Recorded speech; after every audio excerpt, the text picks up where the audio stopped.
Bom, gente, então é muito comum, né? A gente querer entender, querer saber a quantidade de matéria que existe em determinada massa. Então, vamos lembrar que quando eu falo de número de mols, eu estou falando em quantidade de matéria. Será que o número de mols em 10 gramas de hidróxido de sódio, que é o NaOH, é o mesmo número de mols em 10 gramas, por exemplo, de hidróxido de potássio? Não sei. Vamos pensar um pouquinho e vamos ver isso aqui hoje. Deixa eu pegar minha canetinha aqui. Então, para a gente fazer esse processo, a primeira relação que eu tenho que ter, tá, é uma relação muito clara, é a seguinte. Eu até vou colocar essa relação aqui embaixo, que é a seguinte. Um mol, só ampliar aqui.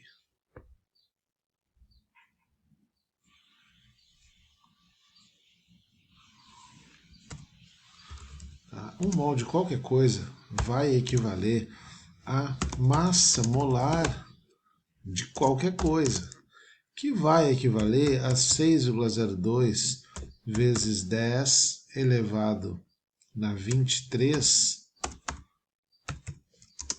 moléculas de qualquer coisa.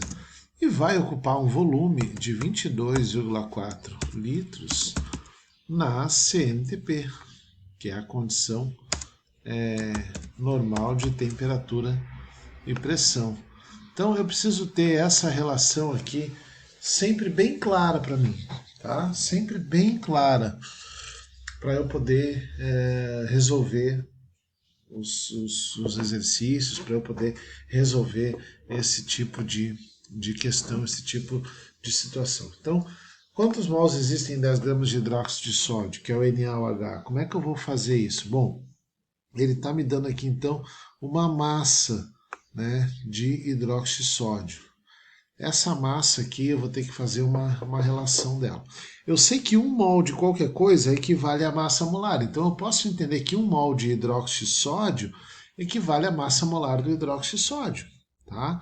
Como é que eu faço o cálculo da massa molar do hidróxido de sódio? Eu vou ver o peso atômico dos átomos da fórmula na tabela. O sódio ele tem peso atômico de 23 unidades. Na verdade, se tu olhares na tabela, vai estar lá 22,99, mas eu considero 23, né, em termos de arredondamento. O oxigênio tem peso atômico na tabela de 15,99, eu considero 16 para o oxigênio. E o hidrogênio tem peso atômico na tabela de 1,01, e aí eu considero 1, então, o peso atômico de um átomo de hidrogênio. Tá? Considero uma unidade. Vamos ver aqui uma coisa? Olha só. Se eu fizer a soma das massas atômicas do sódio, do oxigênio e do hidrogênio, eu chego no valor da massa molecular, da massa da molécula, que vai dar 40. Certo? Bom, então eu posso concluir que um mol. Aí que meu um ficou muito torto aqui, vamos arrumar ele. Aí. Eu posso concluir que um mol de NaOH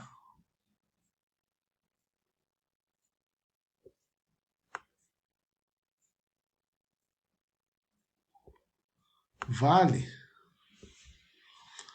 40 gramas.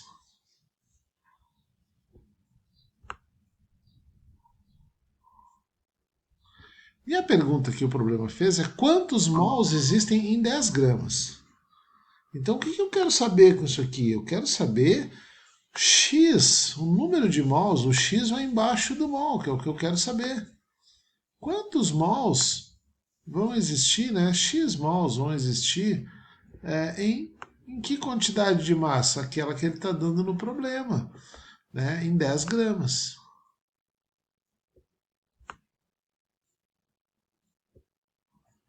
E aí eu vou resolver minha regrinha de 3 e vou chegar à seguinte conclusão, então, que esse meu x, ele vai ser o quê? Ele vai ser igual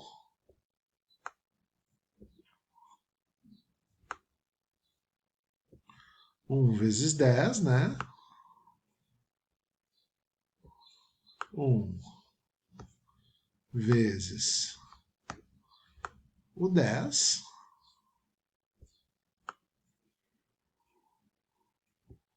dividido pelo 40.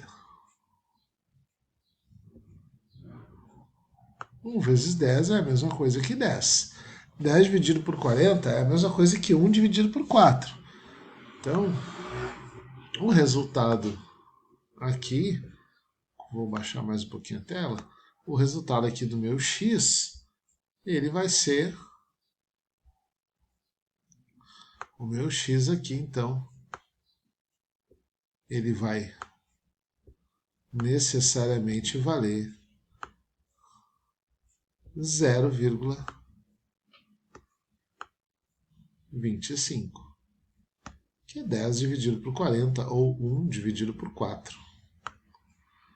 Então eu chego à conclusão que em 10 gramas de hidróxido de sódio eu tenho 0,25 mols de hidróxido de sódio.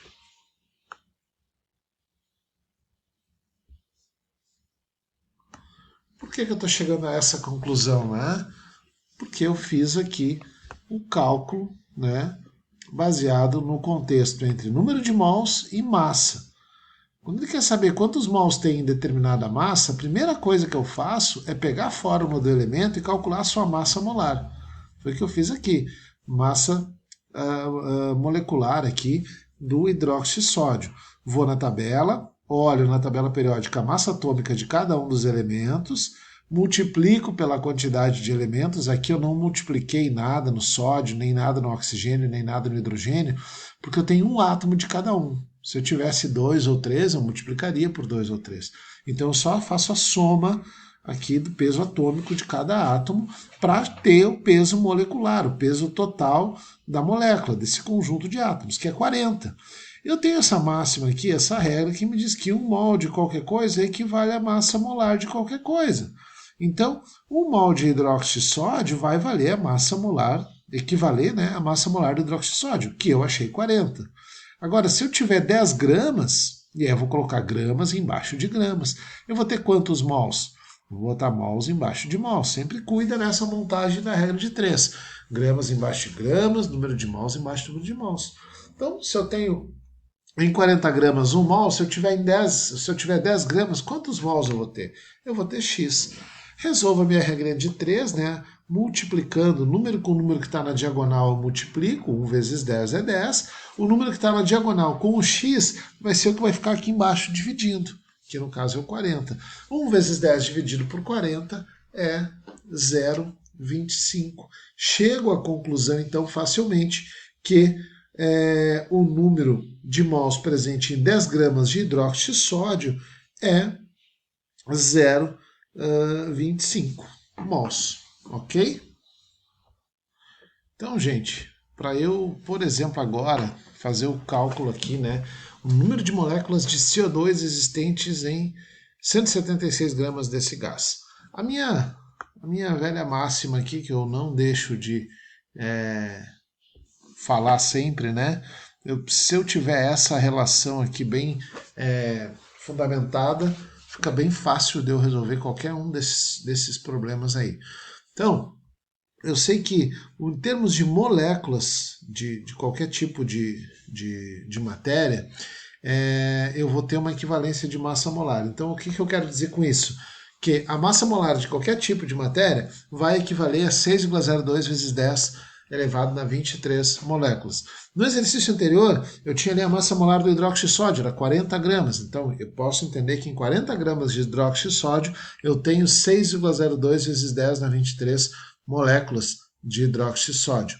Agora, nesse exercício aqui, eu vou entender então que a massa molar do CO2 vai ter 6,02 vezes 10 na 23 moléculas de CO2. Mas aí a questão é a seguinte: qual é a massa molar do CO2? Eu vou ter que calcular. Eu tenho um átomo de carbono, que eu tenho um peso atômico na tabela de 12. Eu tenho um átomo, dois átomos de oxigênio que pesam na tabela, cada oxigênio pesa 16, então 16 vezes 2 é 32. Então, chego à conclusão facilmente que a massa molar do CO2 é 44 gramas, 44 unidades. Sendo ela 44 gramas por mol ou 44 unidades, eu vou fazer as minhas relações métricas a partir daí. Eu entendo então que 44 gramas de CO2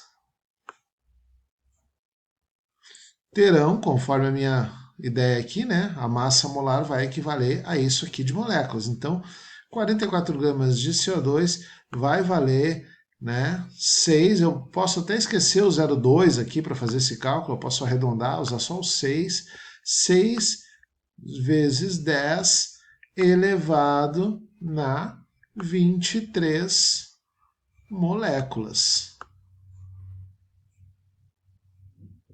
Esse meu 3 aqui não ficou legal, deixa eu melhorar ele. Tá? Por que eu estou botando 6? Eu estou fazendo arredondamento, é 6,02, mas eu estou fazendo um arredondamento. Então, 6 vezes 10 na 23 moléculas, né? Não é mols, é moléculas, são coisas diferentes. Tá? São coisas diferentes. Então, chego à conclusão que 44 gramas, que é a massa molar do CO2, tem 6 vezes 10 a 23 moléculas. Isso aqui que eu coloquei aqui não muda, é sempre a mesma coisa, é o teu parâmetro. A partir daí tu vai resolver a questão. Agora ele quer saber quantas moléculas não tem? 176 gramas. Ora, então em 176 gramas, eu vou botar gramas embaixo de gramas, em 176 gramas de CO2, eu vou ter X moléculas, tá? Eu vou ter X moléculas. Ronaldo, como é que eu vou resolver agora essa regra de 3 com notação científica? Barbada, né? Mesma coisa, número com número na diagonal tu multiplica, o número que está na diagonal com o X vai ficar dividindo. Eu vou apagar do lado esse aqui que a gente já usou, né? Para a gente só mencionar o cálculo ali. Então, faço aqui 176 vezes o 6 dividido por 44. Ah, mas e o 10 na 23? Eu coloco no final. Tá? 176 vezes 6 dividido por 44, eu vou ter 176 vezes 6 dividido por 44, eu vou ter o valor aqui de 24, né? Eu falei 4 que eu tinha dividido 176 por 44, mas não, é 176 vezes o 6 dividido por 44. Então, 176 vezes 6 dividido por 44 é 24. Aí eu só vou repetir, então, né? 24 vezes 10 na 23. Só tem um detalhe, eu não posso ter notação científica com base maior que 10.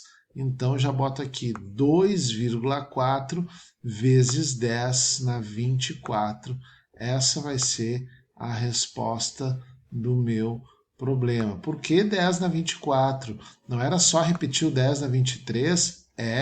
Eu estou repetindo 10 na 23, só que eu não posso ter notação científica com base maior que 10. Como o resultado aqui deu 24, o resultado da multiplicação das bases, multiplicação e divisão das bases deu 24, eu preciso correr a vírgula uma casa para trás para ficar com uma base menor que 10, 2,4. Como eu corri a vírgula uma casa para cá, eu aumento, eu compenso isso aumentando o expoente aqui. Então, 176 vezes 6 dividido por 44, é mais fácil fazer assim, chego no 24, só boto vezes 10.